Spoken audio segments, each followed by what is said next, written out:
கண்ணியத்துக்குரிய கணவான்களே, சிறு துள்ளி தெரு வெள்ளம் என்று சொன்ன மாதிரி யாரும் இப்படி நினைச்சு கெட்டு போறல்ல.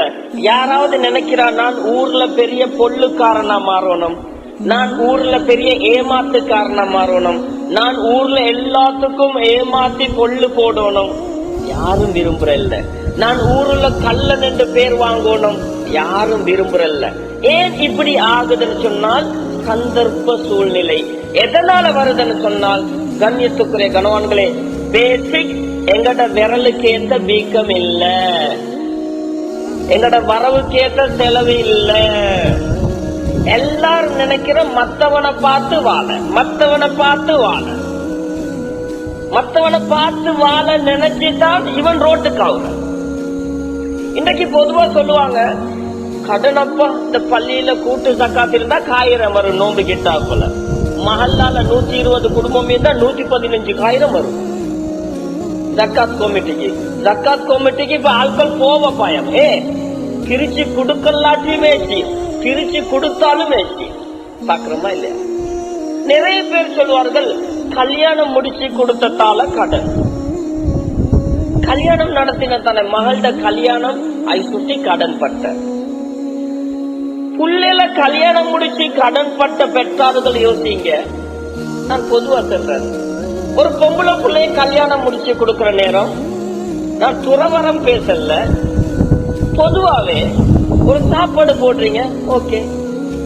எங்கட இலங்கை அமைப்பு மாப்பிள்ள மரம் கேட்கிறான் வேற, அதெல்லாம் ஒரு சீதனம், அதெல்லாம் ஹராம் ஹராத்த கேட்கறது அதெல்லாம் வேற. பொதுவா ஒரு கல்யாணம் என்றா எங்கட பிள்ளைக்கு 4 உடுப்பை கொடுப்போம், கொஞ்சம் நகையை கொடுப்போம், ஏதோ வகஞ்சத்தை கொடுப்போம், அப்படிதானே?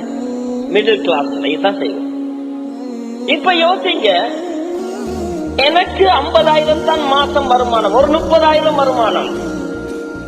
இந்த கல்யாணம் எடுக்கிற உமா பாப்பா யோசிக்கணும், எங்கட மாசம் 30,000 வருமானத்துக்கு எத்தனை சவன் சாப்பாடு செய்யலும்? மேக்சிமம் 30 சவன் அல்லது 25 சவன். நகை நட்டை கொடுக்கறீங்க, ஓகே. உடுப்ப கொடுக்கறீங்க, ஓகே. உள்ள மாதிரி செஞ்சா கடன் ஆகுமா? இன்னொரு பேலன்ஸ்ல முடியும். கல்யாணம் எடுத்து கடன் பட்ட பாப்பா மாட்ட கேளுங்க, ஏன் கடன் பட்டீங்க? தவணை செய்யவா இல்ல, காப்பு செய்யவா இல்ல, மாலை செய்யவா இல்ல, உடுப்பெடுக்கவா இல்ல. அப்ப எனக்கு பொன் பார்க்க வந்த சாப்பாடு, மாப்பிள்ள பார்க்க போன சாப்பாடு, அடையாளம் போட்ட சாப்பாடு, தவணை கொண்டாந்த சாப்பாடு, அது போற கல்யாண சாப்பாடு, வலிமா சாப்பாடு, விருந்து சாப்பாடு, ஒரு சாப்பாட்டு லிஸ்டே போட்டிருப்பாங்க. 5 பேருக்கு வீட்டுல தின்னுறதுக்கு வக்கில்ல, குறையா நினைக்க வேணும். வீட்டுல உமா பாப்பா 3 பிள்ளைகளும், இவருடைய சம்பளம் வீட்டுக்கே போதா, பெருமைக்கு மாவிடிக்கிற மாதிரி இவர் போடுற கல்யாண சாப்பாடு 150 சகல். இப்ப கடன் பட்டுட்டு ஏண்ட மகள்ட கல்யாணத்துல நான் கடன் பட்டேன்றது எவ்வளவு மடத்தனம் என்று வரும்.